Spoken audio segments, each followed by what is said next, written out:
Have you ever felt trapped inside your own head, where every thought seems like an enemy? You walk through the day with a steady face, yet behind that calm exterior, storms of doubt, regret, and self-criticism keep striking. It's a strange kind of prison, built not by the world outside, but by the whispers inside.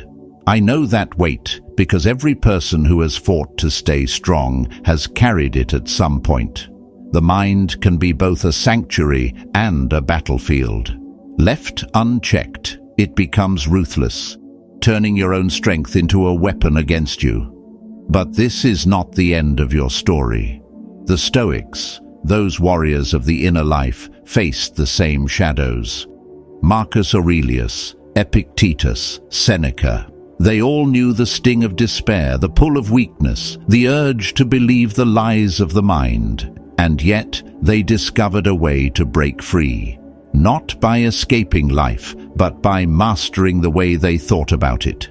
These 9 brutal laws are not gentle comforts. They are iron rules, forged in hardship, meant to strip away illusions and expose the raw truth. They will demand honesty, discipline, and courage. But if you are willing to face them, they can dissolve the chains of negative thinking and lead you back to clarity, freedom, and peace.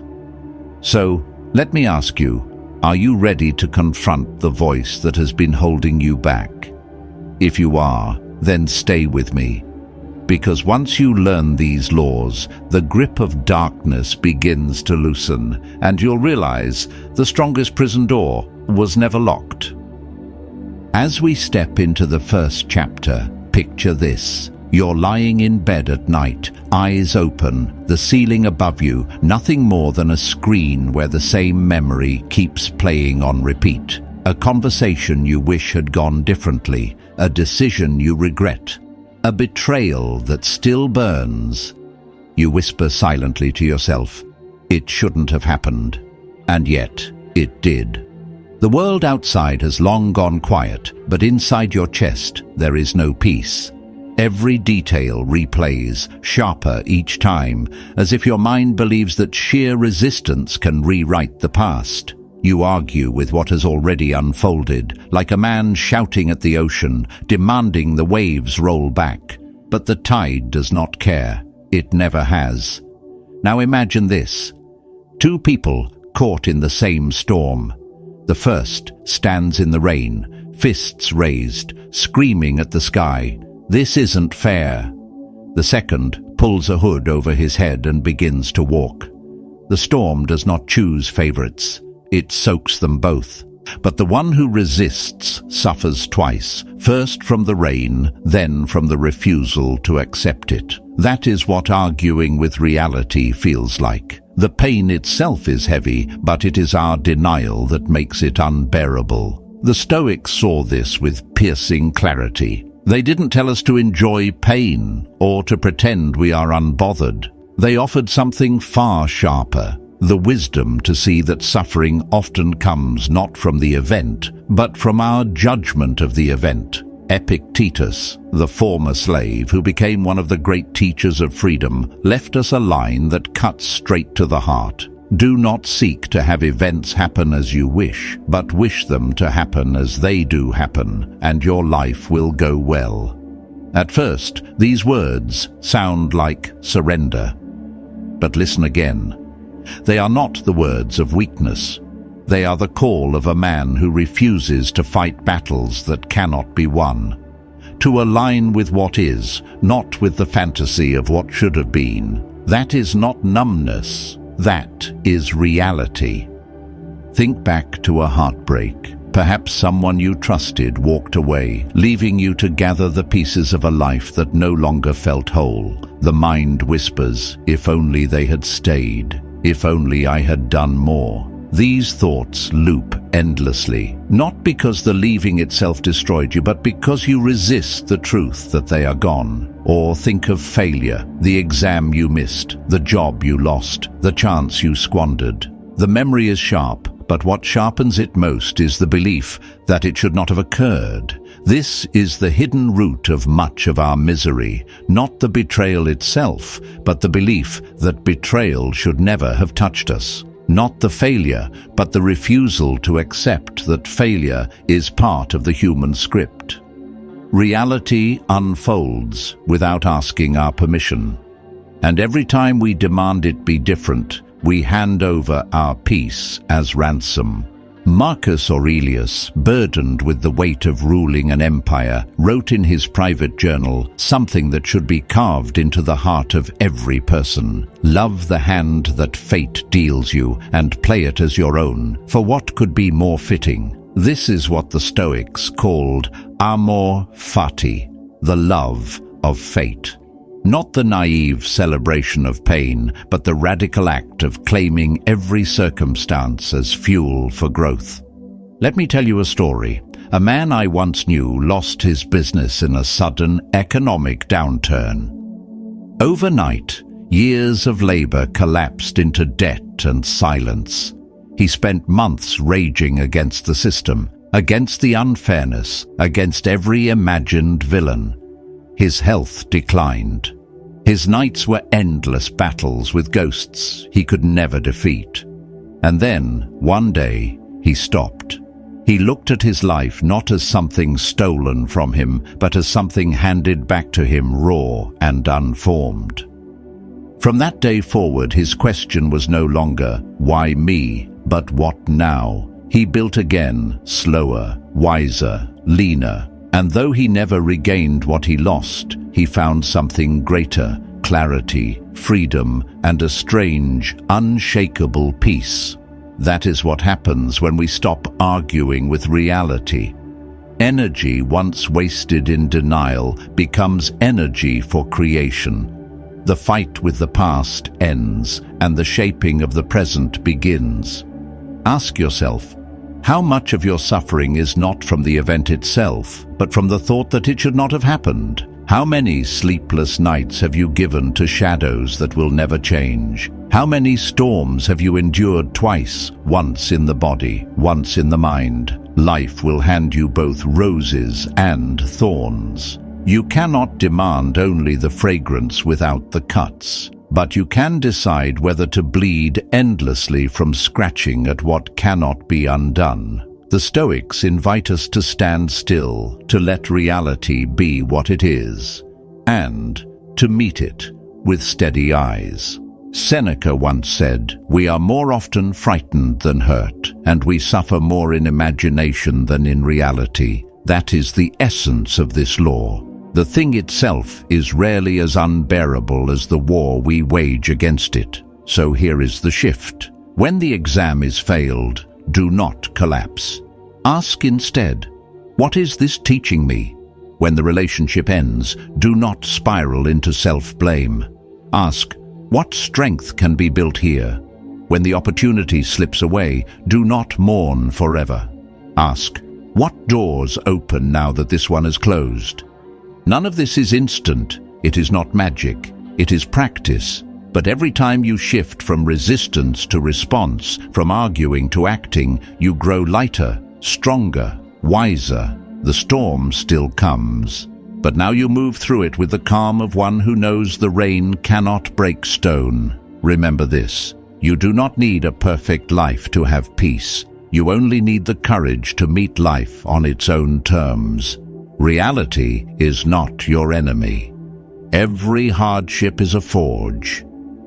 So stop arguing with reality. It is a battle you cannot win, and you don't need to. Lay down the burden of resistance. Lift your eyes to what is in front of you, and with the heart of a Stoic, ask the only question that matters. What will I do with this now? That is where freedom begins.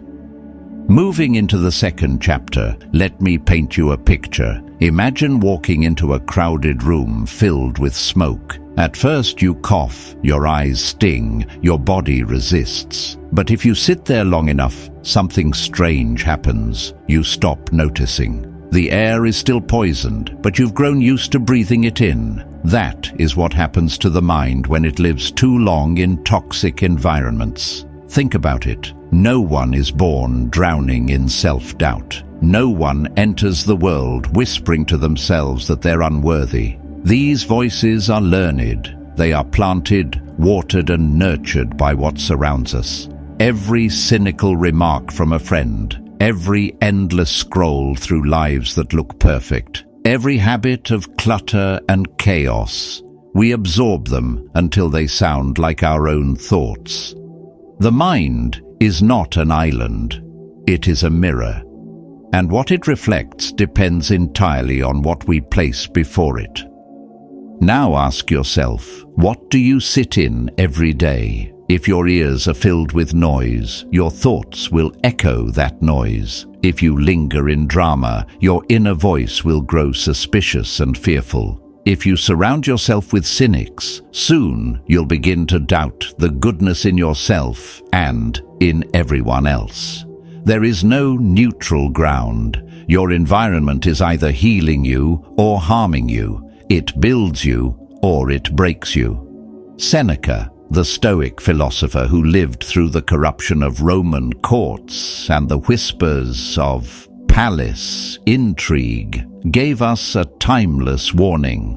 Associate with people who are likely to improve you. Welcome those whom you yourself can improve. He wasn't talking about comfort. He wasn't telling us to find easy company. He was urging us to curate what enters the sacred space of our minds. Just as you would not step into a room filled with poison and expect your lungs to remain pure, you cannot stay in unhealthy environments and expect your thoughts to stay clear. Here's where it becomes real. I knew a man who carried constant anxiety with him like a second skin. He thought it was just who he was, some flaw woven into his DNA. But when he finally looked around, he saw the pattern. His closest friend spoke only in complaints, mocking others, pulling every conversation toward bitterness. His evenings were filled with news feeds, screaming catastrophe, social media showing him endless proof of what he lacked. Even his room was cluttered, his desk a battlefield of unfinished work, his phone buzzing with static from dawn until midnight. He didn't realize it, but he was feeding the very thoughts that tormented him. Once he began to change his environment, unfollowing, cleaning, choosing different voices. The shift was undeniable. The storm inside him quieted, not because he conquered it directly, but because he stopped fueling it. This is the principle the Stoics lived by. They understood that philosophy was not an exercise of theory, but of design. Their lives were structured with simplicity, their habits pared down, their interactions meaningful, not because they were cold or distant, but because they recognized this truth. What surrounds you enters you, and once it enters you, it shapes your choices. Marcus Aurelius, in his private reflections, wrote, "The soul becomes dyed with the color of its thoughts." But look deeper. What colors those thoughts to begin with? The pigments come from outside, the voices, the spaces, the energy we consume without question. So let's make this practical. Who around you drains your energy every time they speak? Who leaves you restless, uncertain, or quietly diminished? On the other hand, who steadies you? Who makes you braver simply by their presence? And what about the spaces you live in? Does your room give you clarity or confusion? Does your desk invite focus or feed distraction? These questions may sound small, but they hold power. Because you cannot kill negative thoughts while feeding them every day. You cannot expect peace if you are constantly bathing in noise. Let me give you another picture. Imagine placing a bowl of clear water in a dusty room. Leave it there for a day, untouched.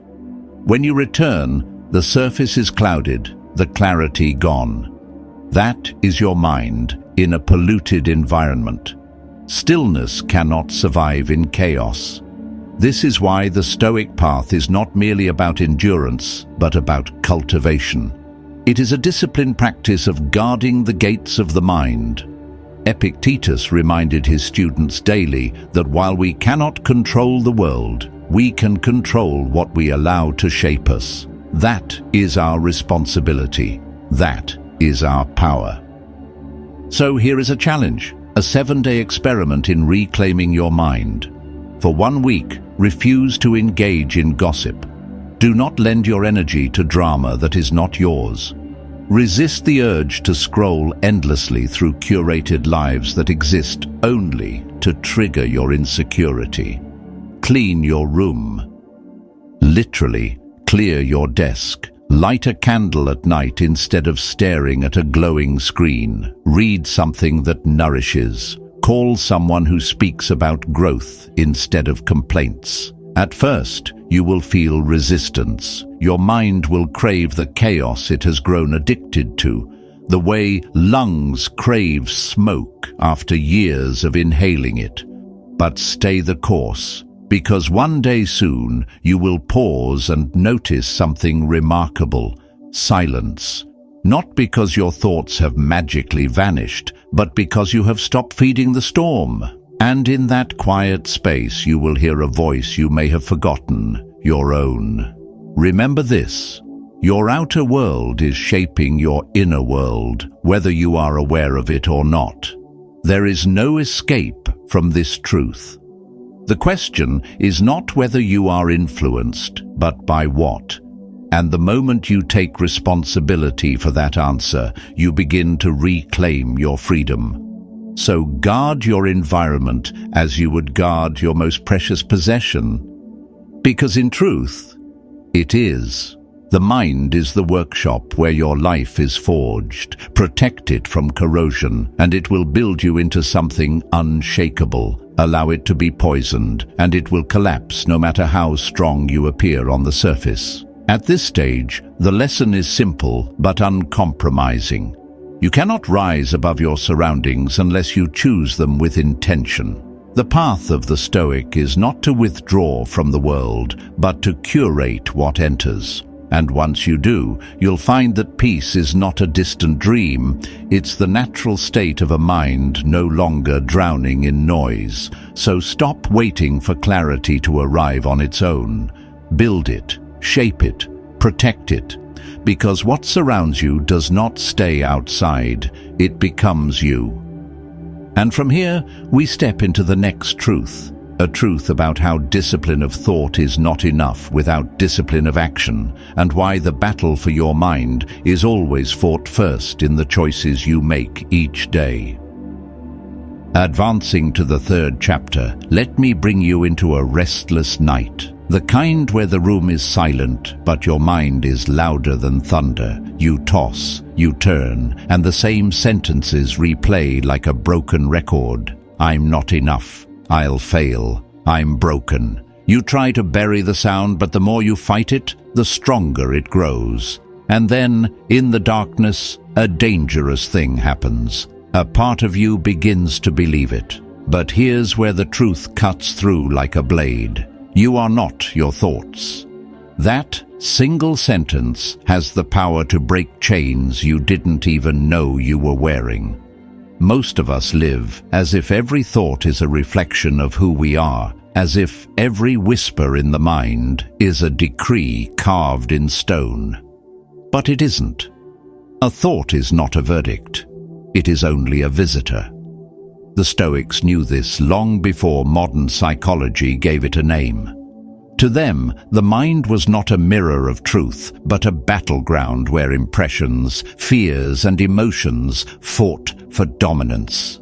Marcus Aurelius, the philosopher emperor who carried both crown and burden, left us words that remain urgent even now. You have power over your mind, not outside events. Realize this, and you will find strength. He was reminding himself, because his journal was never meant for us, that the noise inside does not equal the truth inside. Here's an image for you. The mind is a vast sky, and thoughts are clouds passing through. Some are light and harmless. Some are heavy and storm-filled. But none of them are the sky itself. If you believed every cloud was permanent, you'd never see the sun again. And yet, this is how most people live, treating every thought as an eternal truth rather than a temporary formation. Let's get practical. Suppose your mind says, "I'm a failure." If you swallow it whole, you wear it like a name tag. It shapes how you move, how you speak, how you see yourself. But try a shift in language. Instead of "I'm a failure," say, "I'm having the thought that I'm a failure." It seems small, almost trivial, but that single adjustment creates distance. Suddenly the thought is not you, it is something you are noticing, and once there is space, there is power. Think of it like a courtroom. Write the thought down, stare at it on paper, not swirling inside your head. Ask yourself, is this 100% true? What evidence do I really have? What would Marcus Aurelius say to this accusation? Will this matter in 5 years? Almost always the thought collapses under the weight of its own weakness. You discover it was not a solid wall, only a fog, and fog cannot hold you. Let me tell you a story. A woman I once spoke to described her mornings as battles. Before she even touched the floor, her thoughts would begin. You're behind. You'll never catch up. You're failing your family, your job, your life. For years, she believed those words were her identity.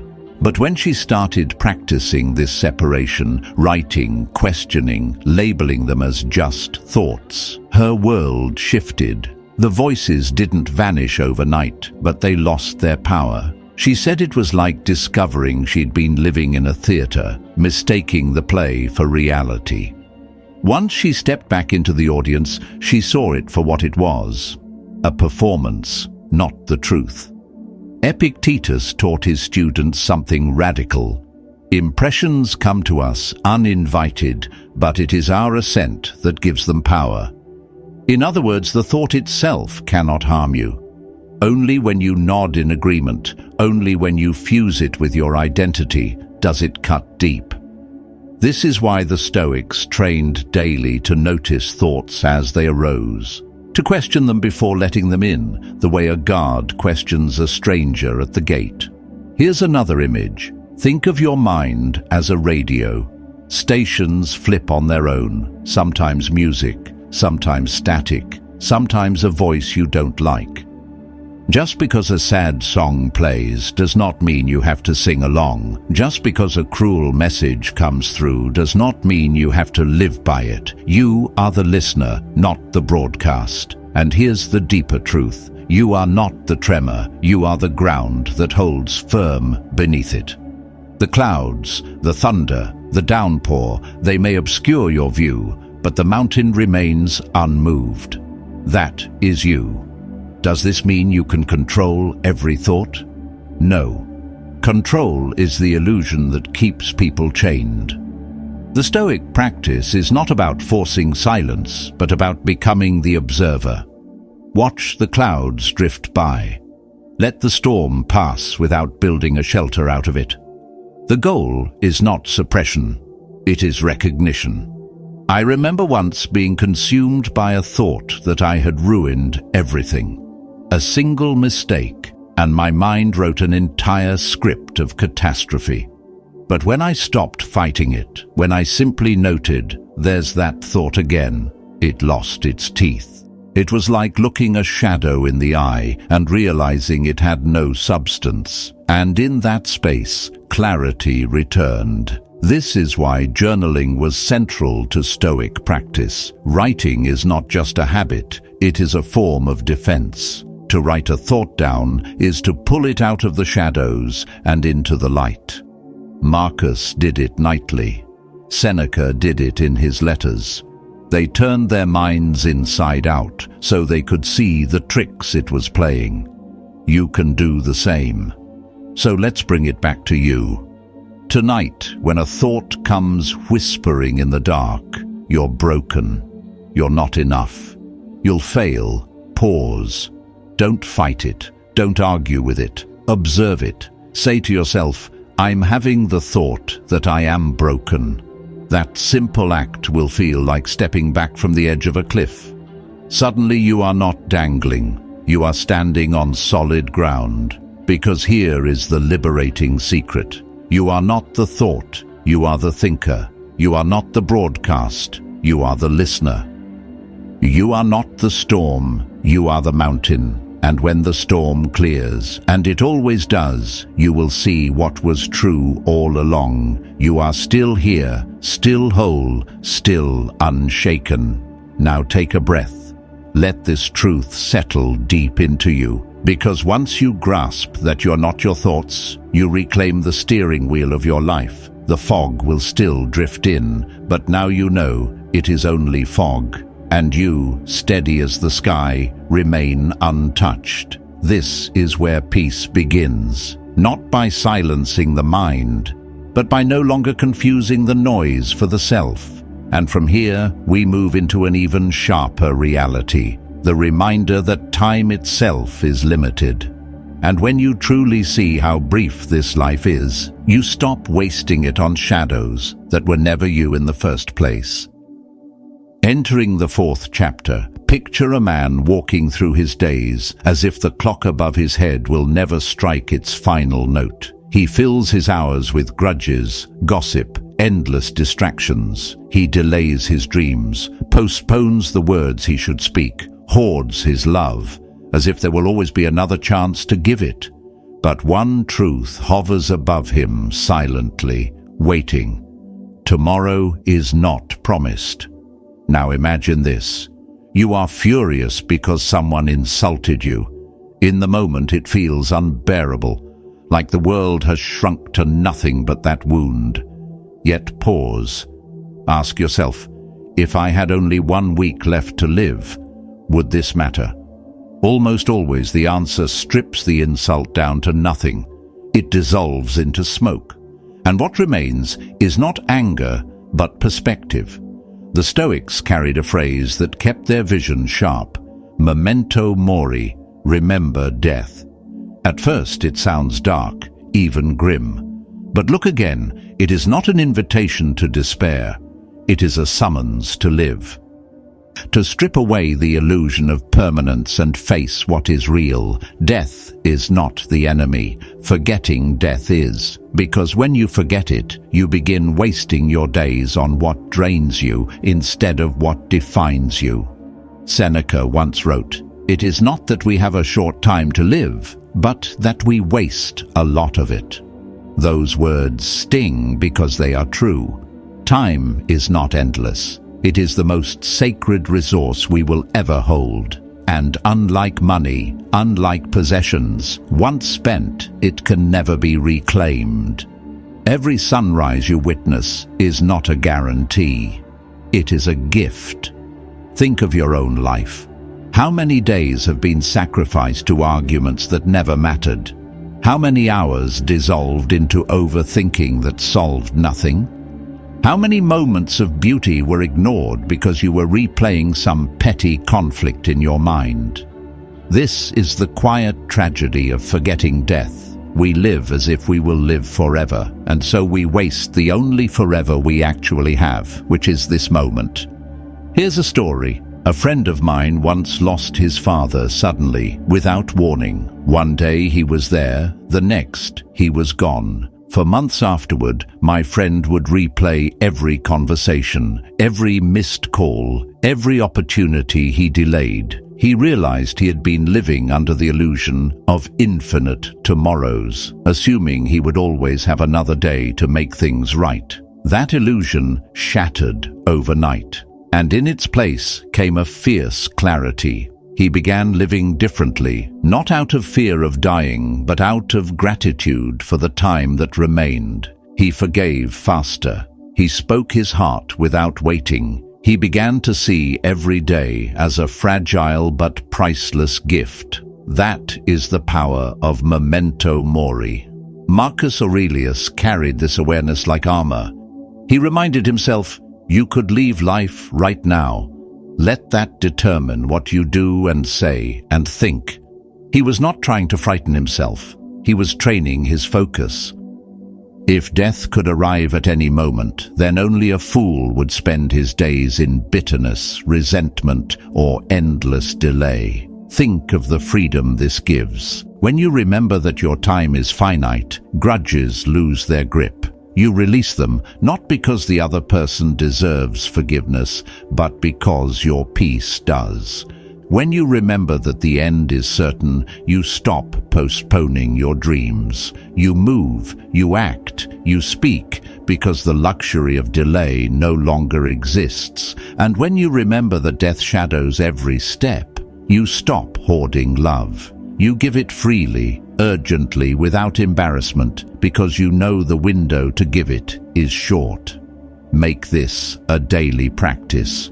Each morning, whisper to yourself, "I might not get this day again." Let those words guide your choices. Do not waste them on battles unworthy of your spirit. Pour them into what matters, into the people you love, into the work that gives you purpose, into the quiet moments that make life radiant. It changes the way you walk through the world. A cluttered mind filled with worry becomes unbearable when you know time is short. Self-pity loses its sweetness. Gossip sounds hollow. Petty conflicts collapse under their own smallness. Remembering death strips away everything that does not matter, like fire refining gold. What remains is only what is essential. At this stage, the challenge is clear. Let the reality of death be your filter. Hold every decision up to it. Ask yourself, if my time were nearly gone, would this still matter? If the answer is yes, give it your full heart. If the answer is no, walk away without guilt. Because here is the paradox. The more you remember death, the more alive you become. You stop drifting. You stop wasting. You live with urgency, but without desperation, with focus, but without fear.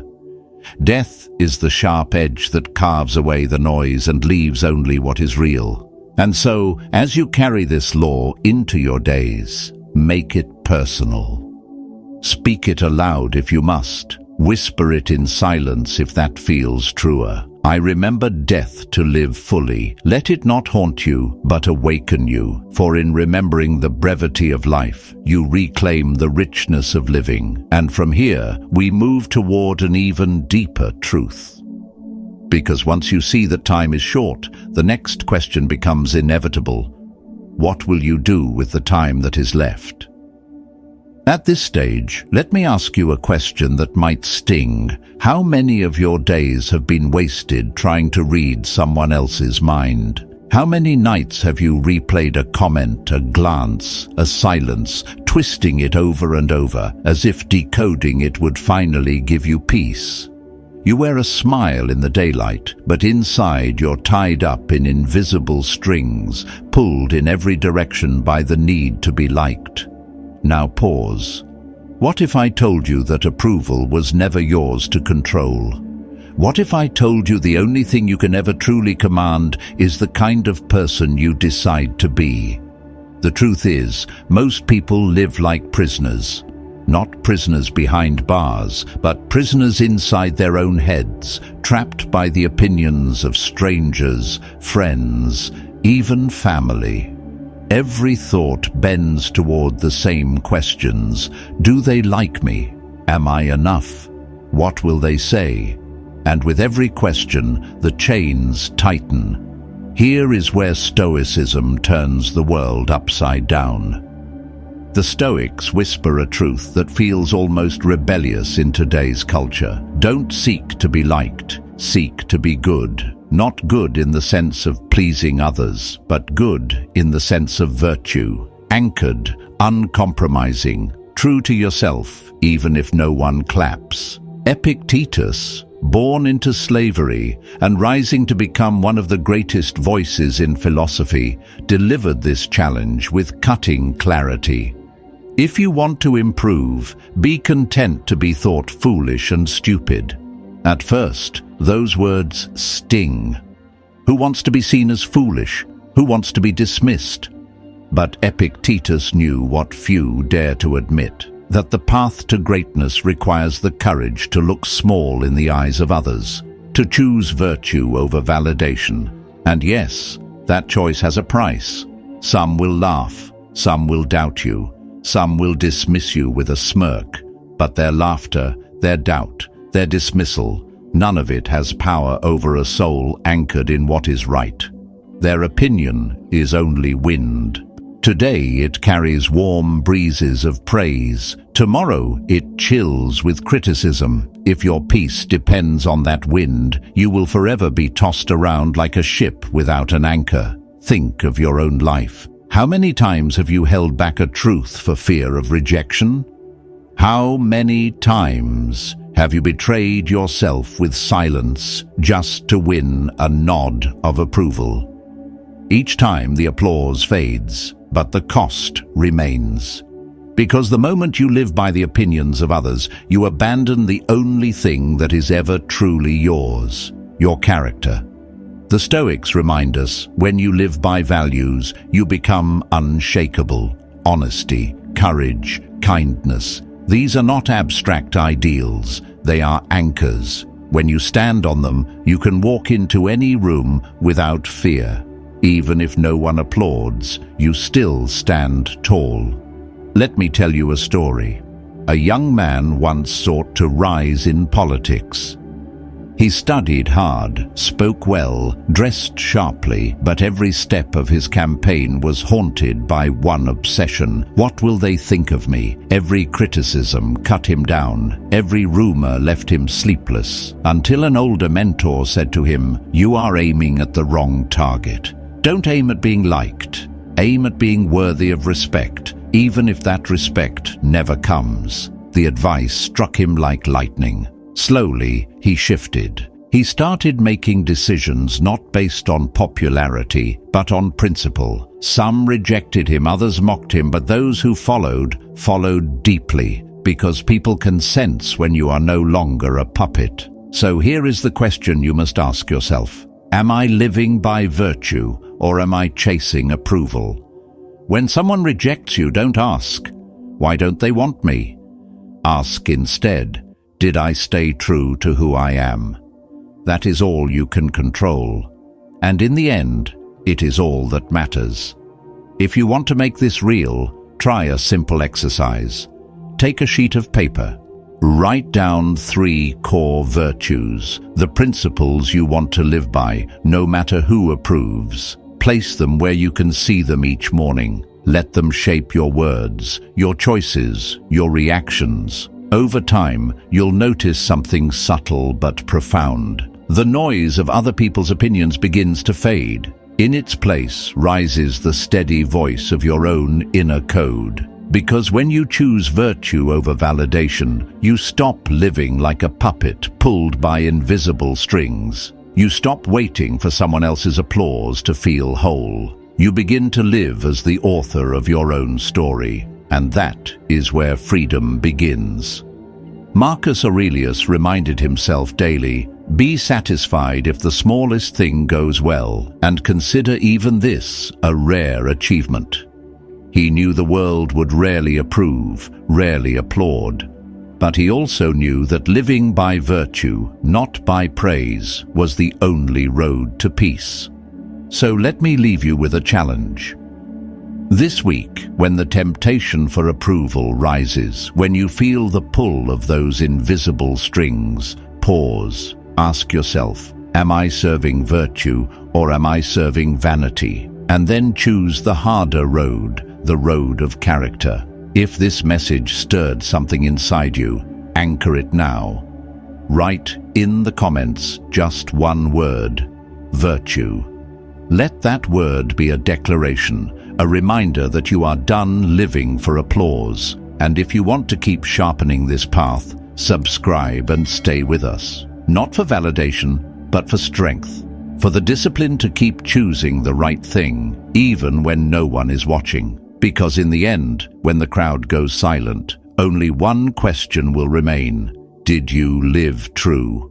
And from here, we step forward to the next law, where the battle moves from the craving of validation to the deeper test of discipline, the quiet strength that decides every victory of the mind.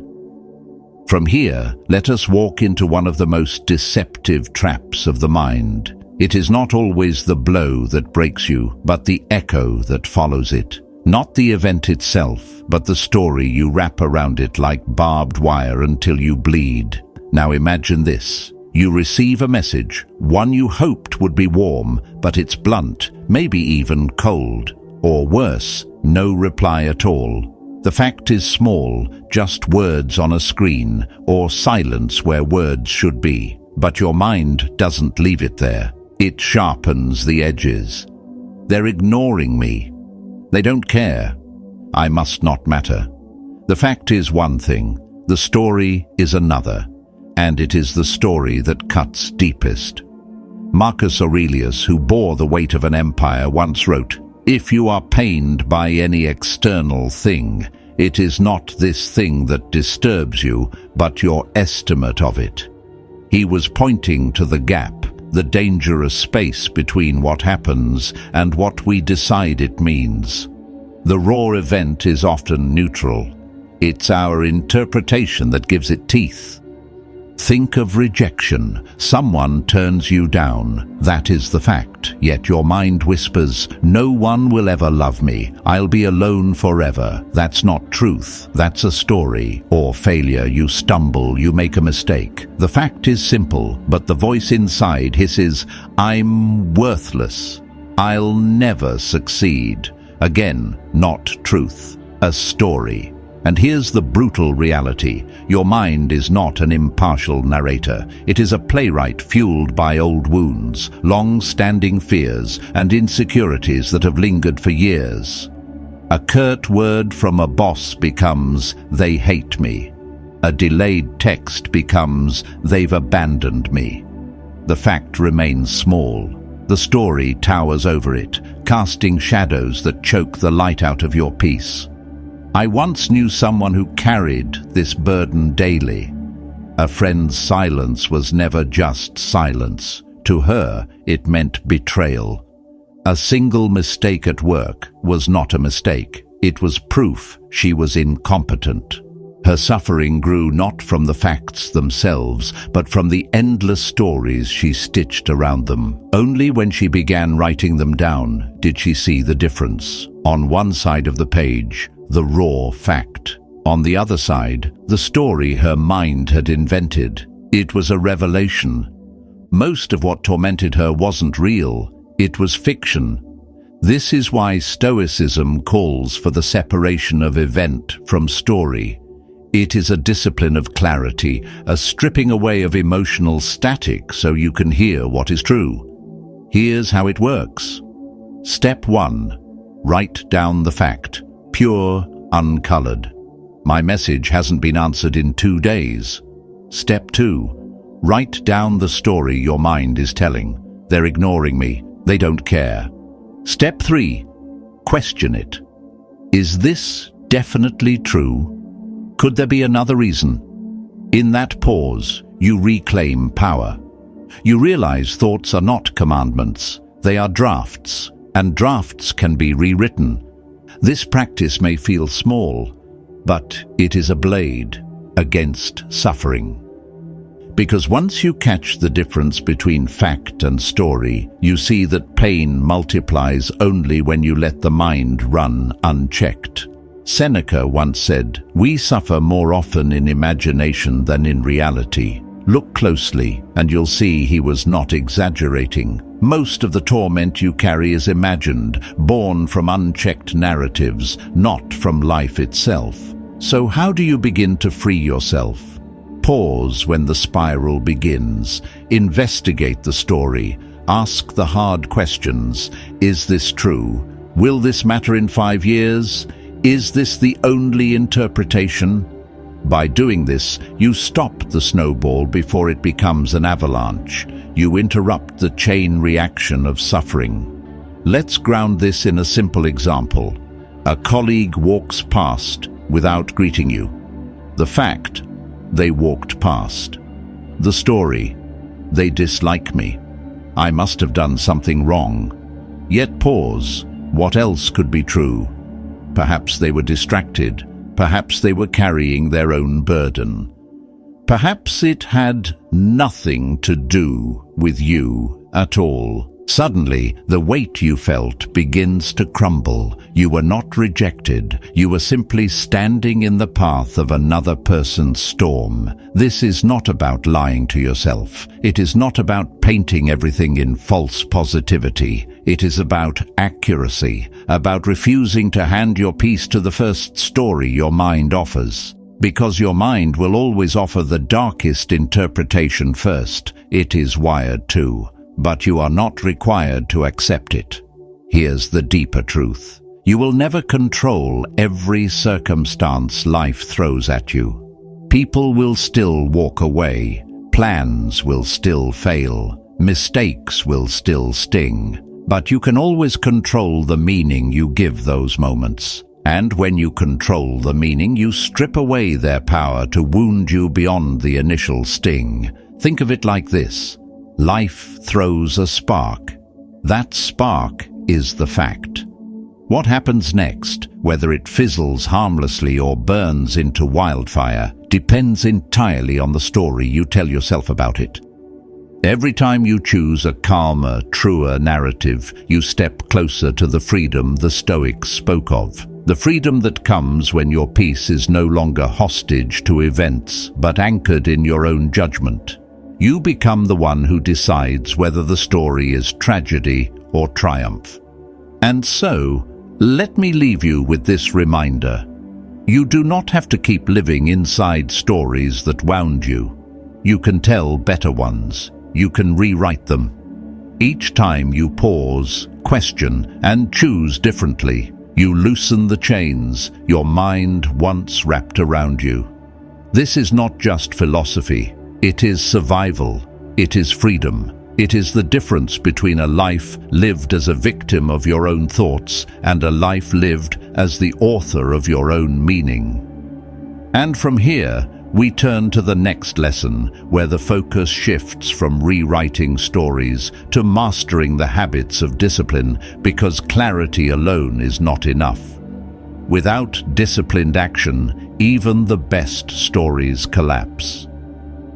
Advancing to the 7th chapter, let us begin with an image. Picture yourself in a dark tunnel, walking for hours with nothing but shadows pressing in on every side. The more you stare at the darkness, the more you feel it swallowing you whole. But then, a single candle is lit.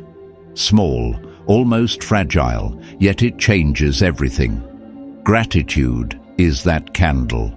It does not erase the tunnel, but it reminds you there is light, and that light is enough to move forward. Now imagine your own mind when negativity takes hold. It clings to what is missing, what you lack, what you have not achieved. It whispers that you are behind, empty, unworthy. In that narrow tunnel of focus, despair grows like weeds, choking out everything else. Gratitude does not pretend the weeds are gone. It simply refuses to water them. It redirects your attention to what still blooms, to what still stands, to what is already here.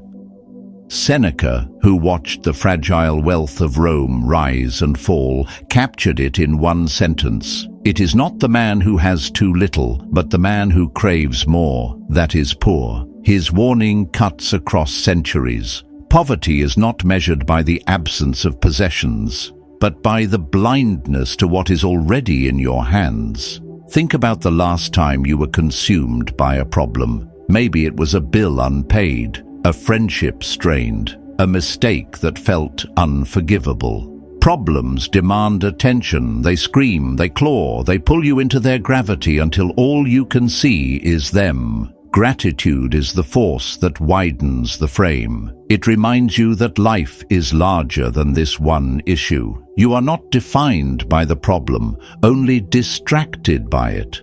And when you shift the frame, you regain the ground beneath your feet. A friend once told me about a season when everything seemed to collapse: his health, his career, his marriage. He was drowning in negativity. But one evening, sitting alone at his kitchen table, he forced himself to write down 3 small things he was grateful for. At first, it felt hollow. Then it felt defiant. Within weeks, that list grew. Sunlight through the window, the sound of laughter from his child, the comfort of hot tea. His problems did not vanish, but they lost their ability to dictate every thought. Gratitude gave him a battlefield he could fight on, instead of a graveyard he was buried in. This is the secret power of gratitude. It is not soft. It is not passive. It is defiance. It is the strength to say, yes, this hurts, but I still choose to see what is here. That choice does not dismiss suffering. It sharpens resilience. The opposite of gratitude is not anger or sadness. It is forgetfulness, forgetting the battles you survived, forgetting the hands that lifted you, forgetting the mornings you once prayed for and now live inside. When you forget, negativity thrives. It finds the perfect soil in the blind spot of memory. That is why gratitude must be ritual, not accident. Make it small. Write down 3 things each morning or night. Not grand victories, those are rare. Instead, name the quiet mercies. A deep breath, a warm meal, the way the rain sounds against the window. These are not trivial, they are anchors. Because when the storm arrives and life guarantees storms, those small anchors keep you from being swept away. Think of it like standing in the ocean. The waves of overthinking, doubt, and fear rise higher, pulling you under. Gratitude is the rope tied to the shore. It does not stop the waves, but it holds you steady until the waters calm. Marcus Aurelius once reminded himself, "Do not imagine that something is impossible because you find it hard. For with discipline, even the hardest becomes possible." Gratitude is such a discipline. It does not always come naturally. Some days it feels forced. But with practice, it reshapes the terrain of your mind until negativity no longer finds a home.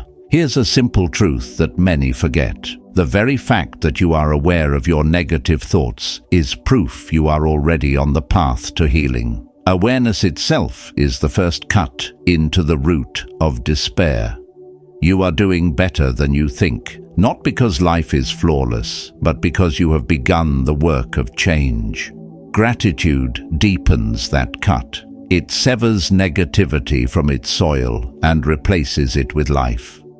I recall a woman who battled years of anxiety. Every setback became proof of her inadequacy. But when she began keeping a gratitude journal, something remarkable happened.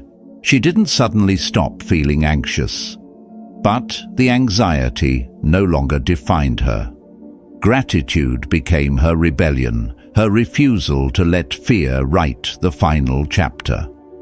So, let me leave you with this. Gratitude is not weakness. It is not wishful thinking. It is a weapon. A sharp, deliberate strike against the poison of negativity. Each time you practice it, you widen the tunnel, you steady the ground, you tether yourself to what is real and enduring. And when the next storm comes, and it will, you will have something stronger than denial. You will have memory. You will have presence. You will have the strength to say, I may not have everything, but I am not empty-handed. I have enough to keep walking. This is where negativity dies, not in pretending the dark doesn't exist, but in refusing to forget the light that does. And from here, we turn to the next truth, because sometimes it isn't your mind that is broken. Sometimes you are simply tired, and knowing the difference between the two can change everything.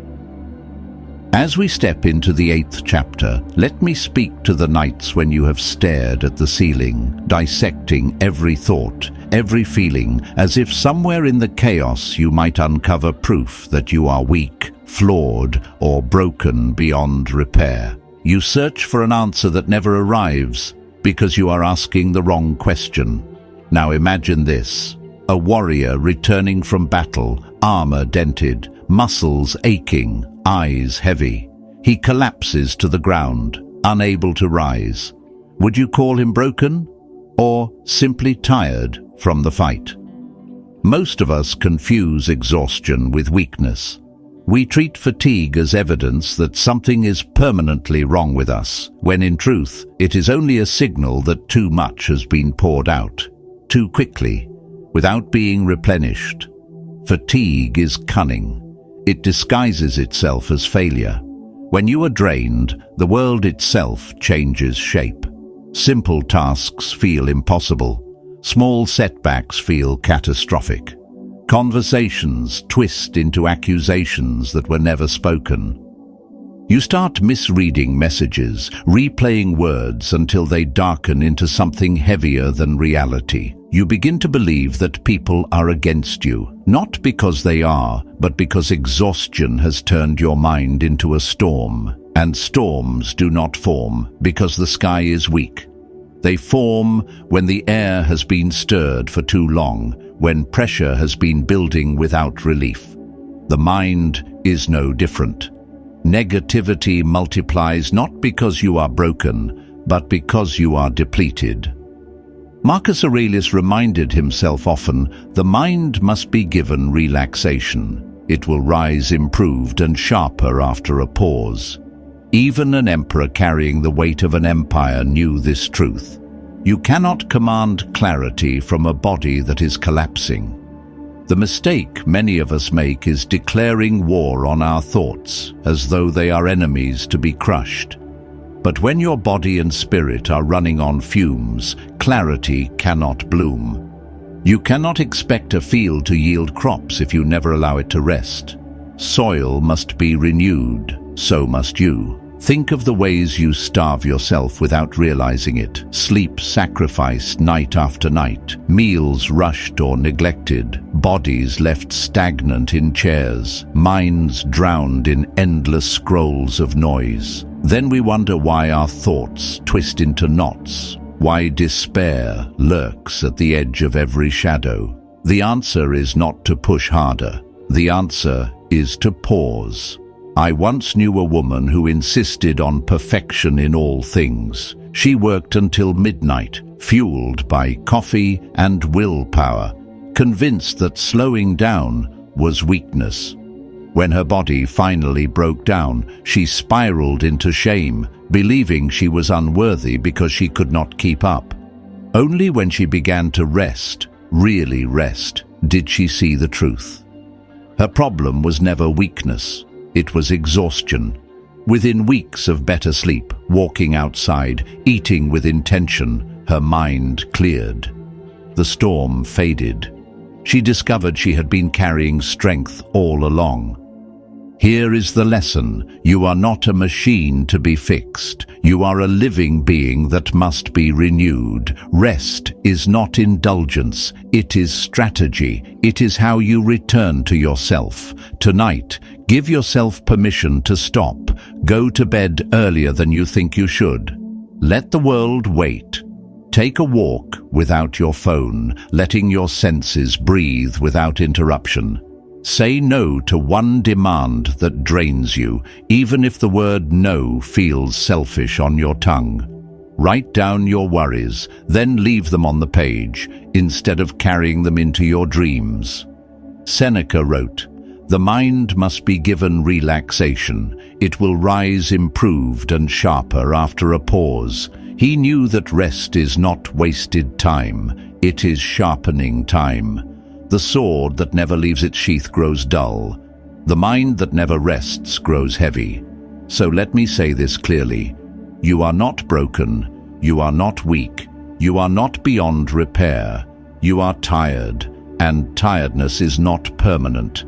It is a message, a whisper from your body, urging you to return what has been taken, to fill the well before it runs dry. Honor that whisper.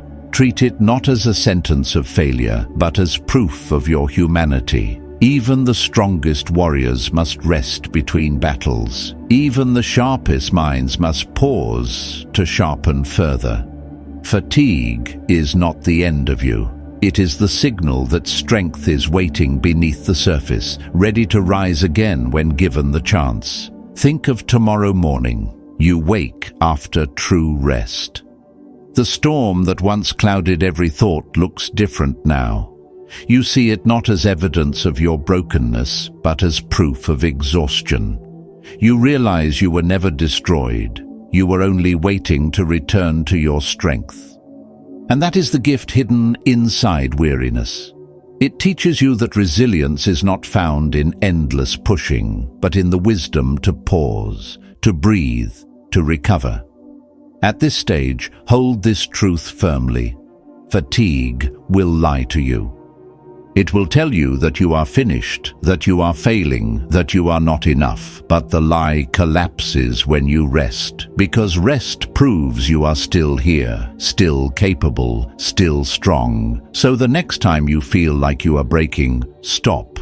Ask yourself, am I broken or am I simply tired? More often than not, the answer will free you.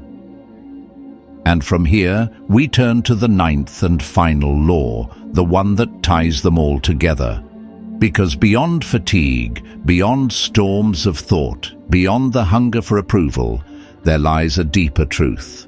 Your life is shaped not by chance, but by the discipline of choice.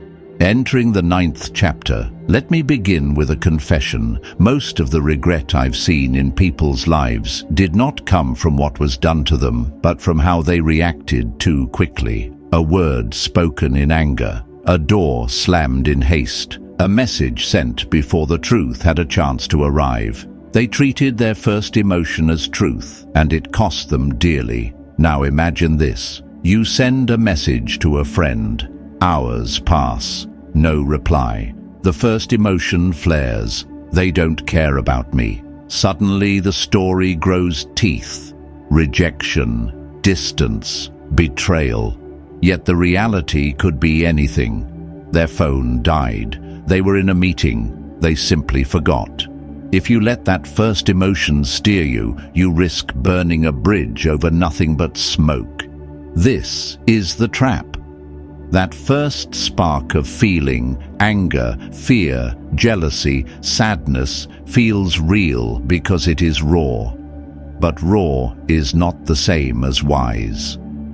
Like lightning in the dark, it can flash with intensity, even reveal something for a moment, but it distorts the whole landscape. If you build your decisions on it, you hand the steering wheel of your life to something volatile and unstable. Emotions arrive like sudden sparks, bright, blinding, and gone before you know it. But no wave lasts forever. If you stand your ground, if you wait, the sea always settles. What felt overwhelming in the moment reveals itself to be temporary. The Stoics understood this better than most. Epictetus taught the art of mastering impressions, the ability to witness what the mind presents without bowing to it as law. In practice, this meant creating a pause, a breath, a deliberate space between the first sensation and the next action. Marcus Aurelius echoed this discipline when he reminded himself, "You have power over your mind, not outside events." That power includes the choice not to be ruled by the first surge of emotion. Let me share a story. A man I knew once nearly lost his marriage over a single moment. His wife came home distracted, quieter than usual. His first emotion screamed, "She doesn't love me anymore." He snapped at her, accusing, wounded, ready to defend himself against an imagined betrayal. Hours later, he learned the truth. She was carrying grief from the sudden death of a colleague. His first emotion had lied.